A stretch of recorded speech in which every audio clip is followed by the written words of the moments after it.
The Lone Wolf writes, what is your favorite movie character of all time? I know what you're going to say. Yeah, I mean, I'm going to take Star Wars out of it, though. So Luke Skywalker and R2-D2, sorry, you're off the table for this one. And now I have to think a little bit. The first one that leaps into my head is Marty McFly from Back to the Future. I mean, I wanted to be him when I was a kid. I still do to this day. And he just... There's nobody else you could have put in that role, and believe me, they tried with Eric Stoltz for 3 weeks that would have had the same magic as Marty McFly that Michael J. Fox brought to that role. So as much as I love classic heroes like Indiana Jones, or as much as I love villains like Darth Vader, or even Jaws, Bruce, I got to go with Marty McFly. I think is my favorite on-screen character. What about you, Schnepp? Boy, my favorite on-screen character. That's a rough one because, I mean, I'm not one of those people. I don't come up with, like, my top 10 because there's so many different subdivisions. Like, my favorite superhero character is Batman. My favorite science fiction character might be Ripley from the Alien series, or, you know, Deckard from a one-off like Blade Runner. So it's really hard to, I just don't have that. You know, I could lie. I could say Darth Vader because I had a poster of him when I was a kid and I liked that character. There we go. There's a good lie. Darth Vader. If it wasn't a really good lie, you told him you were lying. Yeah, I know. That's not how lies work. I know, but I don't like lying, so there you go. Hey, who broke this lamp? Mom, I'm going to lie to you. I didn't break the lamp. I did not break it, even though there's shards of glass embedded in all of my body. I will do what you did, and I will say, okay, I'll take Star Wars out of it. And I will go Juan Sanchez Ramirez, Sean Connery's character in The Highlander. The original Highlander. Not Highlander Part 2, nice. But he is amazing. How Sean Connery's playing a Spaniard, I'm not really sure. But he's so great in that movie. That original is one of my all-time favorites, so I'm going to go with that. I'll throw another one in there, too, is per screen time. Well, like, if you do a pound-for-pound kind of thing, Beetlejuice is not on screen for that long in the movie Beetlejuice, but literally every time Michael Keaton is on screen, he's so magnetic, he's so funny, he's so scary. Perfect performance. Yeah. I like his performance in Night Shift, too. Remember? Him and Henry Winkler. Feed tuna mayonnaise. There He's you go. got a lot. What's the one with the Japanese cars? It wasn't the Squeeze. Was it Gung Ho? Or no, it was Gung Ho. Okay, yeah. And then there was the one where he's coming out of the insane asylum, which is the special team, the Dream Team, the Dream Team, which was great, and of course Mr. Mom, and of course he's done a whole bunch. Man, of that little stuff. Batman movie was great too. Yes, side role. Yeah. All right, what's next? Jai Patel writes, how did you pick the music for Movie Talk, and have you ever considered changing it? It started a long time ago. I just needed a piece of music, and I purchased a piece of music, a royalty-free piece of music, and then later at AMC we decided to take that and commission a musician to compose something that was kind of loosely based on that original music we got, but we actually had then re-recorded and kind of changed up a little bit for us. So that's how we came up with it. And I would consider changing it, but not in the immediate future. I like it, man, because it's because a lot of people watching Movie Talk to start their day, to get, to rev up, and it's not like this hard, wake up call, like, wow, but it's like, it's just a nice, it's relaxing. Hey, Movie Talk, what's up? Instead of, Movie Talk, Could have a whole bunch of different versions, but I like to get. I think I'm gonna. Poison's not very busy today, are they? Let's call Poison. I'll just call it Poison. So can Not you do Poison Control. Wait a second. Whole place is shut down. I just dialed it. It was a mistake. Ain't looking for nothing but a movie talk. Yeah. Oh, how can I complain? Resist or complain. Got 2 lyrics now. Damn it, Snap! What? Let's get in sync. All right, what's next? Not in sync. Not the band. in sync. The band. Jesus Christ, what's happening? Movie Talk. Yeah. Aaron A. Fry writes, which movie scared you so much that you screamed like a little girl? Oh. I got it right off the top of my little girl mind. A Nightmare on Elm Street. I saw that when I believe I was 14, and I used to just go to I was a geek, so I didn't have a lot of friends. I would go to the theater by myself on Fridays and see whatever opening movie. Usually it was a horror film or science fiction film. And I happened to go see Nightmare on Elm Street the weekend it opened, and 2 girls from my high school recognized me, and they were like, "Hey, Schnapp, can we sit next to you?" So I was like, yeah, sure. So I had two. Was that the scary part? No, Sitting next to girls? no. I was like, that was the awesome part. I had two hot chicks right next to me, and I was like, "Yeah, I'll protect you from this movie." Like, and I was a little baby woman, child. And women are way stronger than men, so I don't want to degrade women by saying like, "My female is my wussy man baby poop in my pants, cry baby man style." Child man emerged, and I was like, I can't handle this. He could get inside your brain. And the girls were like grabbing on my arm and ripping into my skin, but that wasn't the scary part. I believed that Freddy Krueger was going to get inside my head, and I was like, I even told the girls, I was like, I don't know if I could stay for the ending. I'm getting freaked out. They're like, you're not going anywhere. So saw the entire movie, had nightmares that night, and the next day I had nightmares. It was so awesome because I love having nightmares, but man, was I a little wussy man child. That was such a nice walk in John Schnepp's shoes. So were the girls as scared? Not as scared as me. No, I was a wuss. Yeah. Well, it's funny you bring up Nightmare on Elm Street because Nightmare on Elm Street 3, I was never afraid of Freddy Krueger. I always thought he was hilarious. It was a great concept. And then, he cracks one-liners and stuff. But the nun in Nightmare on Elm Street 3, I won't tell you who she is in the plot, but she's somebody very, very important. She just kind of shows up at weird moments. She's a nun wearing the away uniform, like the all-white habit. It's so freaky to watch.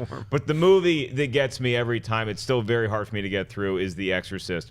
It's mind-boggling to me that a film made in 1973 can still hold up effects-wise and be as scary as it was when it came out back then. I had so many sleepless nights as a youth because I watched The Exorcist and I just would not do myself the favor of closing my eyes. Scariest part of The Exorcist, there's so many of them. Demi, why you hate me, Demi? It just starts to like blink and go like really quickly, and you see a demon's face for like, and it kind of looks like Darth Maul, and it is just terrifying.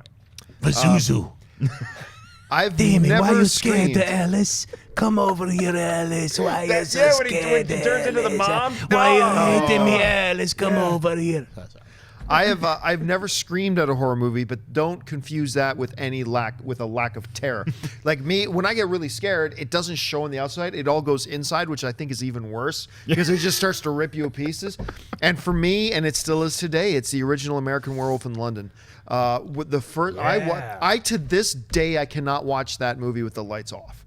I just can't. To me, I don't know why. I'm not saying it's the greatest horror film of all time or anything, but I have never had a horror film freak me the hell out like American Werewolf in London does, and it still does today. What's To the this psychology day. That's of comedy it? horror. That's another reason I think it Yeah. is successfully so scary because there are so many funny moments in it, but then it would just get you. It would get these scare moments. And American Werewolf in London just made me feel like this is something that could happen to me one day. Like I could just get scratched incidentally, then turn into Rick Baker's genius makeup. But at least you had the laughs every so often in there. But the whole time you're laughing, you're like, I'm not going to sleep tonight. Oh, God. All right, what's next? Brian Howe writes, in honor of Deadpool, what is your favorite movie that breaks the fourth wall? Ferris Bueller's Well, Day yeah, Off. Ferris is that's one Starring of the. John Schnepp. I'm breaking the that's fourth right. wall You're right in now. one of the I'm in the scenes. dance scene at the very end. It was a Shake It Up Baby. Look it up. Somebody found the picture and Yes. and blew it up, and you can see my weird dumb head, like cure hair with a little shave, like dancing. Whatever. Check out that movie. It's awesome. I'm going to go with two films that came out recently because they're at the forefront of my mind, probably, but The Wolf of Wall Street and The Big Short. They're talking to the Yep. audience for a little bit. The Big Short has some very clever ways of getting information across to the audience in a manner that is digestible to us, particularly the males. And it's just something that I feel like as a device in movies like that, when you're dealing with the stock market, there's a lot of numbers coming at you very, very fast. To have somebody explain it to you in a charismatic manner, I think, is brilliant. Yeah, and I was thinking about The Big Short as well because, well, the first thought obviously is Ferris Bueller's, but then was The Big Short because when Ryan Gosling will turn to the camera and go, like it just makes it so effective when he turns to the camera and go, okay, this what's about to happen, this really happened. And then it just added that extra. It was a nice little device by Adam McKay to throw that in there. So, yeah, that worked really And well. also, don't forget Goodfellas. That's like another one that's like, it's easy to forget, but it's actually, he's talking to the camera the entire time. It ends with him like, and this is my life now. Like I'm big, I get the Narrated, paper. Yeah, it's narrated, yeah. but it is breaking the fourth wall. Yeah. You see him talking to the camera. All right, what's next? Jonathan Peck writes, what movie do you think will have the TV spot during Super Bowl 50? I think they might have Ghostbusters and Independence Day 2. I think they've already announced Independence Day 2 is going to be there, and I don't know about Ghostbusters. I haven't heard. Don't know. I mean, a little piece of news dropped today that they're saying that there will not be a Rogue One spot for Super Bowl. I was really. I mean, if I had to put money on, I would have bet that they would have had a Rogue One. These guys convinced me yesterday that I was wrong in saying Rogue One wasn't going to happen. So I was like, "Oh, you're right." But now I was right. It turns out I think I'm not happy. I'm right. As long as they're being honest about it, it makes such good sense for them to do it though at Super Bowl right now. But apparently they're not ready to do it, and Disney will not do anything if they're not ready to do it. But and I respect that. How many months out did they drop that first Star Wars? 1 year. 1 year, and we're like, I mean, 10 months. Yeah, but that's The Force Awakens. That's Star Wars coming back into the main, you know, consciousness of everybody. So I understand why they did that teaser that early. Right. I still think the Super Bowl is a great landing spot, but I agree with the writer. I think Ghostbusters might be one of the surprises you will see, and that makes a lot of sense because it's a summertime comedy. So I know Disney's bought ad space for the Super Bowl. But that also probably means Captain America, the Civil War, is going to be something you'll definitely see. You're definitely going to see Independence Day because, let's face it, Independence Day, it's a fun, silly movie. They're whores. They want to be on everything you could possibly be on. They want to remind you that spaceships are once again coming to attack us. And Batman v Superman, I think, would be, if I had to bet on one horse and nothing else, Batman v Superman, simply because it's so close to the release date. I would love to see a Doctor Strange teaser just because that would, like, all the people watching Super Bowl usually aren't comic fans, so they don't know what a Doctor Strange is. So they know what a Captain America is now, but no one knows what Doctor Strange is. So it would be I would bet money that Marvel would put at least a teaser. You see Benedict Cumberbatch like walking with like crazy lasers or whatever. He's in another universe. I don't know what they're going to do, but I want to see that. And they're going to do they're going to do Deadpool. So they've already confirmed that Deadpool's going to come. So that's going to be interesting. All right, 2 more questions. All right, James Markin writes, why do you guys think Power Rangers will suck but are geeking out over other superheroes? First of all, don't call Power Rangers superheroes. Okay, blasphemy. That's and it's not right or correct. No, that's totally and you're different. stupid for thinking that. I'm not going to go as far as my esteemed colleague on my left, but look, I think there is a spark of hope there. I mean, everybody's very conveniently forgetting that the last Power Rangers movie to hit theaters was a monumental bomb. And that show was stupid. That's just my opinion. I mean, that's taking nothing away from you. If you were one of the people who liked that original Power Ranger stuff, there's nothing wrong with that. That's awesome that you liked it. I encourage you to like it if you liked it. But my personal opinion, you're going to just have to get used to the fact that other people have different opinions, is that I thought it sucked. And so I don't have a lot of hope for it as a format coming to the big screen. But I've always said, right from the day that they announced that stupid movie, I've always said that there are things you could do. Because while I did not like that online Power Rangers reimagining, that I didn't like it. But what it did do was it introduced us to the notion that, you know what, you can take Power Rangers and there's 50 different ways you could do it. Right. And I do believe there are approaches they could take with a Power Rangers franchise that is not totally similar to what the TV series was, that could be pretty cool. I'm very encouraged by the casting of Elizabeth Banks, but look, it's great if you are looking forward to it, but you have to at least acknowledge why there are people like a John Schnepp and a lot of other people who have nothing but pessimism for it. You've got to at least acknowledge why they feel that way. So I don't know, Schnepp, how would you say? Let me say this: like, I'm glad you like Power Rangers and say they're superheroes. They're super heroic. I'll say if Power Rangers was going to adapt something like Battle of the Planets / G-Force, however you saw it or whatever you called it, where you saw it, that kind of Voltron-esque kind of thing with the kids, the spaceships, all this kind of stuff. That, to me, when I watched that as a kid, I loved Battle of the Planets. I loved, which I found out later was G-Force. Jason, Mark, Princess, Keop, Tiny. Yeah, dude, and you nailed the Phoenix. It. Yeah! With one button. One missile launch button, just Thank a big you. red button that they just keep hitting. I regained so much respect even after you said you had that spark of hope with Power Rangers. By you naming off all of the with Keop as well, which is that's a Tiny. Come on, give this man a round of applause right now. That's amazing. I couldn't have done it, but that's what I'm saying. Not to be the pessimistic jerk face that I'm being right now, saying fuck Power Rangers, but I'm not saying F Power Rangers. I'm just saying, like, look, I'm not that excited about it. I don't care who I they like cast. how you say the word, and then you censor Just yourself. I'm saying F Power Rangers, but I'm not saying fuck Power Rangers. What I'm trying to say, I'm glad they got Elizabeth Banks. She's super talented. If they keep making announcements about this, eventually I'll probably get that spark that you got, where you're like, I might want to see this.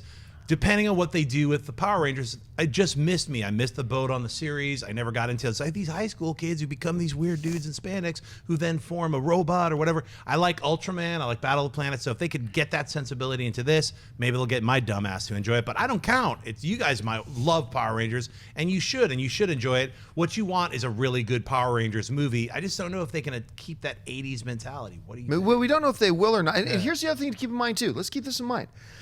Going into Fantastic Four, we were all pessimistic at first, but then they start announcing casting, and then they start announcing who's writing it and all that kind of stuff. And we started going, I know I did, I started going, you know what? I am buying in. Yep. Well, look how that turned out. But in the Power Rangers defense, this movie, in this project's defense, they've got a couple of really good screenwriters on. The people who wrote X-Men Days of Future Past, or not Days of Future, X-Men First Class, the original Thor, which is one of my favorite Marvel films still. Yeah. So now you got really talented writers on.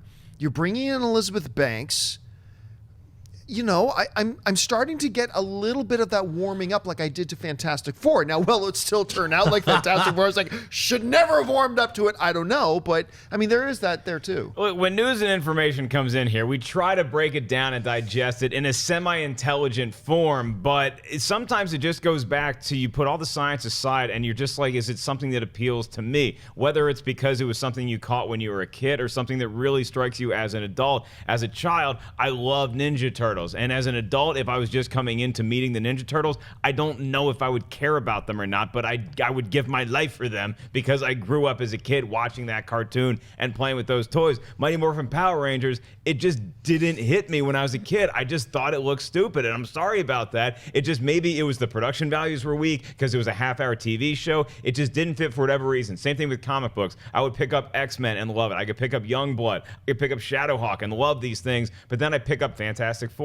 or Deathblow, and I'd be like, it's probably not for me. It's just something about how it strikes you, and Mighty Morphin Power Rangers, to me, has to win me over. It's not something like Ninja Turtles where I just give you the benefit of the doubt because I've loved your previous efforts. Mighty Morphin Power Rangers, you're starting already, you're in golf terms, you're +2. You got to make a couple birdies just to make me excited about you, a lot like what Fantastic Four was able to do, and then I got in the theater, and we know how that happened.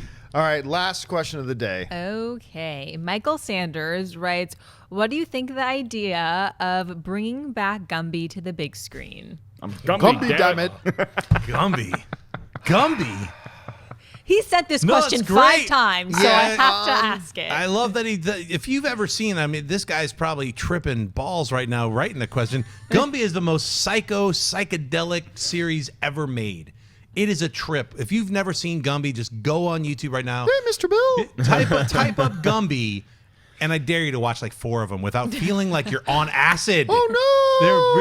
They're really strange. He's talking about Saturday Night Live. That has nothing to do with Gumby. Come on. Gumby, no, that's Mr. Bill. Gumby is just bizarre. Like I'm Gumby, damn They it. would float around like this. It's scary the way they travel. They just float around like that. It's weird. But Gumby is like one of those things that it's still in the public consciousness in some degree. And by Pokey, some, his horse friend. Yes. Pookie. Yeah. I think what's going to happen is you might see Gumby pop up in a big screen film of something else. Like make a funny cameo in a Lego movie, in an Angry Birds movie, in a Trolls movie, in a Pez movie, but in an Emoji movie. You have all these silly movies that are coming out where it's like, well, why wouldn't they take a known property like Gumby? I don't know that kids are aware of what Gumby is, but if you do the market research, I would not be surprised if you saw somebody say, hey, let's redo Gumby in a modern age and just make it a funny, silly cartoon in the vein of something like we're going to see with Angry Birds.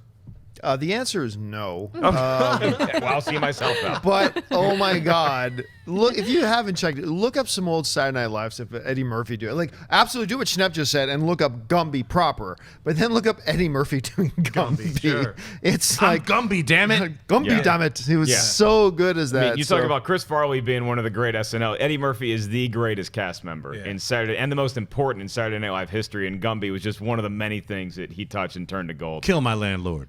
Yeah, Eddie Murphy is the magic man.